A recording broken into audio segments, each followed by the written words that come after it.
My wife packed her bags and said, "I'm moving out tonight. Don't try to stop me." I didn't. Instead, I called my lawyer, canceled her cards, and changed the locks. 3 days later, she was sleeping on her friend's couch, begging to come back. I just replied, "Hey viewers, just a quick thanks. Over 14% of you are already subscribed, and it means the world. If you're new here and enjoy these stories, join the family by hitting that subscribe button. We're on the road to 10,000.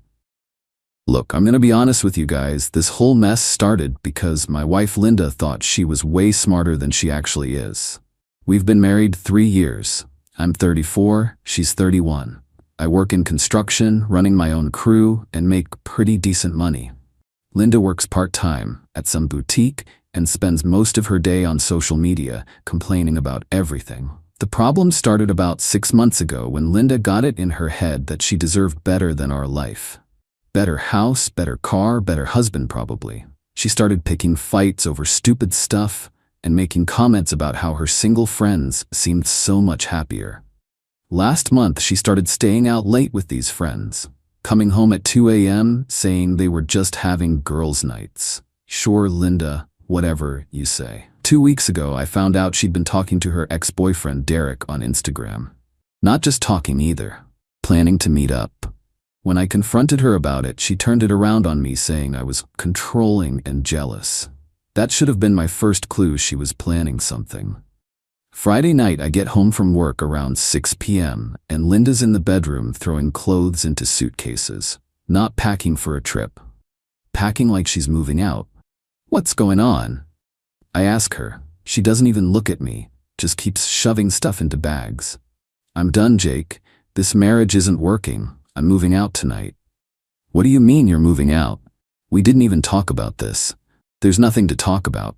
I've made up my mind. Linda, where are you going? What about us trying to work things out? She finally looks at me, and her face is cold, like she's already checked out completely. I'm going to stay with my friend Melissa until I figure things out, and don't try to stop me because my mind is made up. I'm standing there watching my wife pack up our marriage like it means nothing to her. So that's it? 3 years of marriage, and you're just leaving? Jake, I need space to think about what I want. This house, this life, it's not enough for me anymore. Not enough for you? I feel trapped here, like I'm wasting my 20s being stuck in suburbia when I could be living my life. She's 31, but whatever. Linda, if you're not happy, we can talk about it. Maybe counseling, or I don't want counseling. I want out.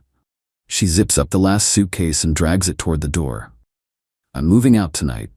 Don't try to stop me. Here's where Linda made her big mistake. She expected me to chase after her, beg her to stay, promise to change, give her all the power in the relationship. Instead, I just said, okay. She stopped in the doorway looking confused. Okay? If you want to leave, then leave. I'm not going to stop you. Jake, you're not even going to fight for our marriage? Linda, you just told me you're done and you don't want counseling? What exactly am I supposed to fight for? She stood there for a minute like she was waiting for me to break down and plead with her. When I didn't, she got mad. Fine, don't say I didn't give you a chance to fix this. And she left. Soon as her car pulled out of the driveway, I called my lawyer Steve, guy I've known since high school who handles all my business stuff. Steve, it's Jake. Linda just walked out, said she's done with the marriage.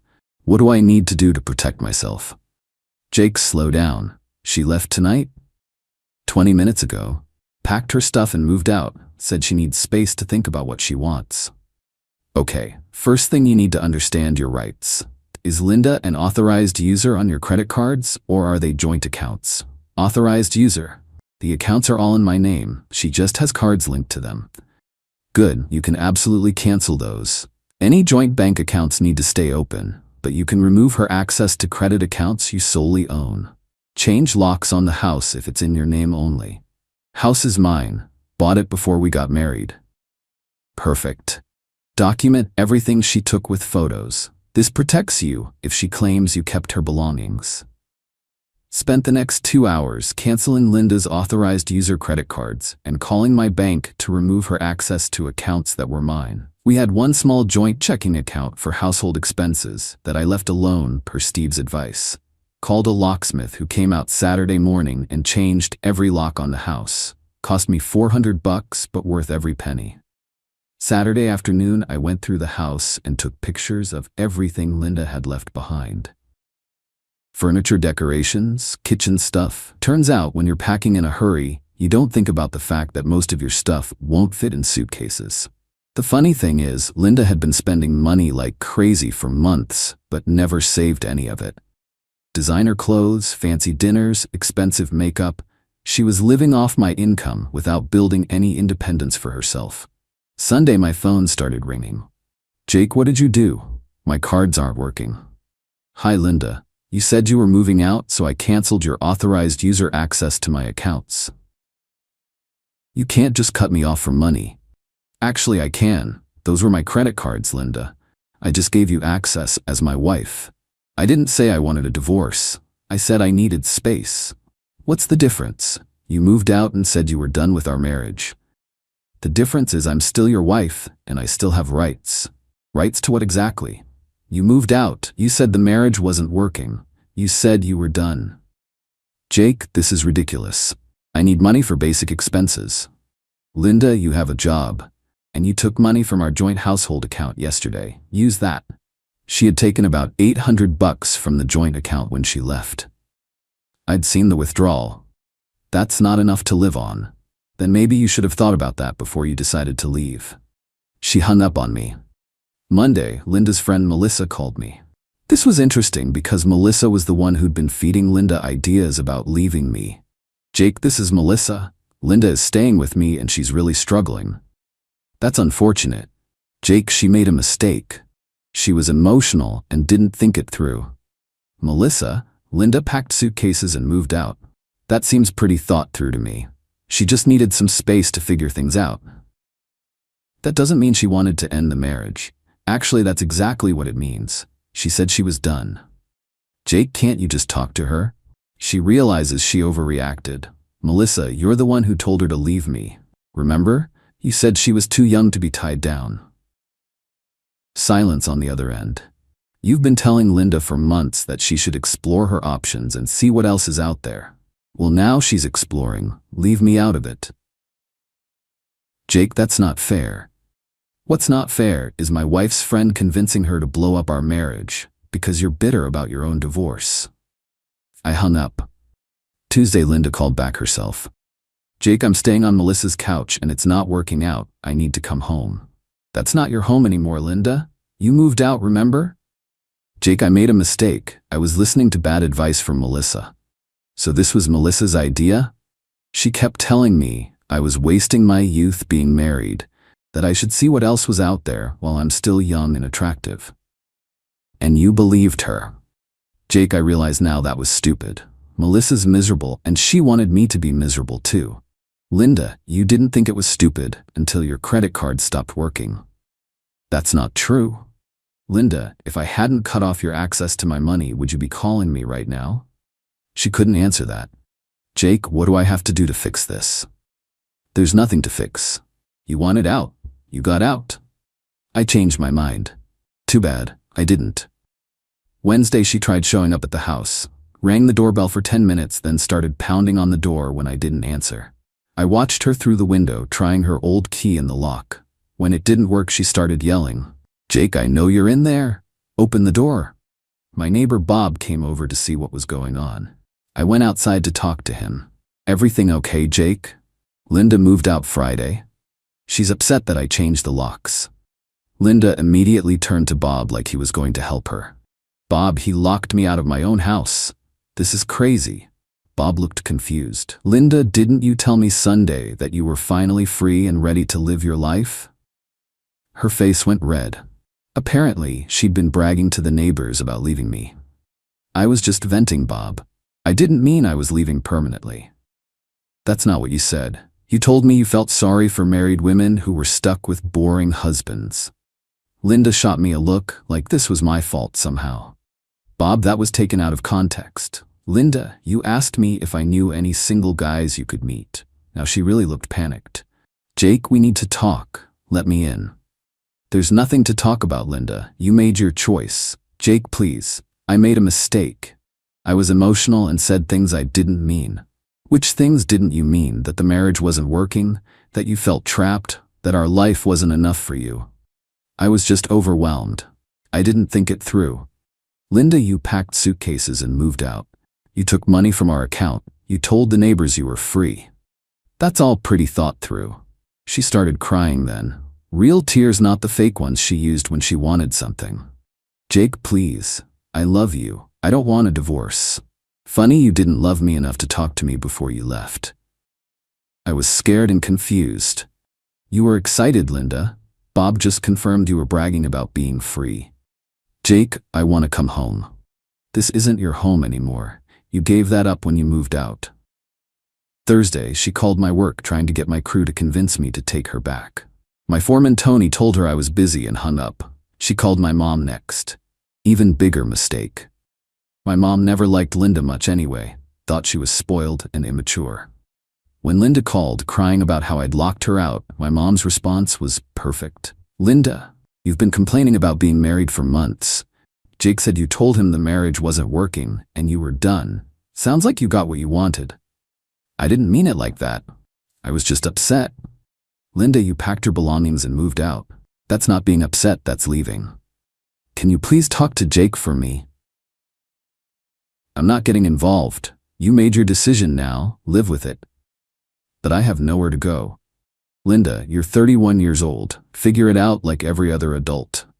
Friday, Steve called me with an update. Jake, has Linda contacted you about reconciliation? She's been calling and texting, but mostly just wants to come back. Interesting. Most people who leave don't try to return this quickly unless they realize they made a financial mistake. What do you mean? Linda probably thought you'd keep supporting her financially while she figured things out. When that didn't happen, she realized how expensive independence actually is. So she wants to come back for financial security? That's my guess. Has she mentioned love or working on the marriage? Only after her card stopped working and she ended up on a couch.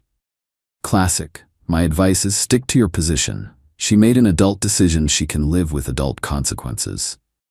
Saturday, Linda showed up at the house again. This time she brought her sister Amy, who looked embarrassed to be there. I answered the door this time. Hi Jake, Amy said. Linda asked me to come talk to you. About what? About letting her come home. She realizes she made a mistake. I looked at Linda, who was standing behind Amy looking defeated. Amy, Linda told me our marriage wasn't working and she was done. She packed her stuff and moved out. What mistake are you talking about? She was emotional and said things she didn't mean. She packed suitcases, Amy. She took money from our account. She told neighbors she was excited to be free. That's not emotional, that's planned. Jake, everyone makes mistakes. Don't you think your marriage is worth fighting for? I thought so. But Linda didn't. She gave up without even trying to work on things. She wants to try now. Now that she's sleeping on a couch and her credit cards don't work. Amy looked uncomfortable. Jake, that's not fair. What's not fair is Linda walking out on our marriage, then expecting me to pretend it didn't happen when it became inconvenient for her. Linda finally spoke up. Jake, I'll go to counseling. I'll do whatever you want. Linda, what I wanted was a wife who didn't give up on our marriage the first time her friend told her she could do better. You're not that person. People can change. Maybe, but I'm not interested in finding out with someone who abandoned our marriage. Jake, please, I have nowhere to go. Melissa kicked me out because I can't contribute to rent. Sounds like you need to get a full-time job. With what money? You cut off my access to funds. Linda, you have a part-time job and you took $800 when you left. Most people manage to survive on their own income. Amy tried one more time. Jake, don't you still love her? Amy, I loved the woman I married. The woman who packed her bags and walked out is someone I don't recognize. They left after that. The following week, Linda made one final desperate attempt. She got my sister Karen to call me. Jake, Linda came to see me. She's really struggling. I'm sure she is, Karen. She's living with her parents now. Had to quit the boutique job because she couldn't afford gas to get there. That's unfortunate. Jake, she seems genuinely sorry. Says she was influenced by bad friends and made a terrible mistake. Karen, Linda didn't make a mistake. She made a calculated decision to leave our marriage. The only thing she's sorry about is that it didn't work out the way she planned. What do you mean? She thought she could walk out dramatically, and I'd chase after her begging her to come back. Instead, I accepted her decision and moved on. Jake, are you sure you want to throw away 3 years of marriage? I'm not throwing anything away, Karen. Linda already did that when she packed her bags. 2 months later, Linda tried one last approach. She had a lawyer contact Steve about reconciliation and possibly withdrawing any divorce proceedings. Steve called me laughing. Jake, you're not going to believe this. Linda's lawyer called asking if you'd be open to marriage counseling instead of divorce. What did you tell him? I told him my client has moved on and is proceeding with the divorce as planned. Good. Jake, the interesting part is what Linda's lawyer let slip. Apparently she's been struggling financially and her parents are pressuring her to either get back together with you or become completely independent. So this is about money. Has to be. She's realizing that leaving a marriage means losing the financial security that comes with it. The divorce was final last month. Linda ended up moving 3 hours away to live with her parents. Heard through my sister that she got a full-time job at some insurance office and is slowly learning to support herself. She sent me one text after the divorce was finalized asking if we could talk. I didn't respond. The house feels peaceful now. No more drama, no more walking on eggshells around someone who's never satisfied with what she has. Started dating again 2 weeks ago. Met a woman named Sarah who's a teacher. She's 29 and has her life together. Owns her own place, works full-time, and isn't looking for someone to take care of her financially. When I told Sarah about Linda, she said something that really made sense. Sounds like she wanted to keep you as a backup plan while she explored other options. When that didn't work out, she tried to come back to her safety net. That's exactly what Linda wanted. She thought she could walk out dramatically, and I'd sit around waiting for her to decide if she wanted to come back. Instead, she learned that actions have consequences, and some decisions can't be undone. Linda said, I didn't fight for our marriage. She's wrong. I fought for our marriage every day for 3 years by being faithful, committed, and working to build a stable life together. She gave up on our marriage in one night because her bitter divorced friend convinced her there might be something better out there. Turns out there wasn't. But by the time she figured that out, I'd already accepted her decision and filed for divorce. Best lesson I ever learned was that when someone shows you they don't want to be with you, believe them the first time. Don't chase people who are walking away from you. Let them go and see how much they actually valued what they had.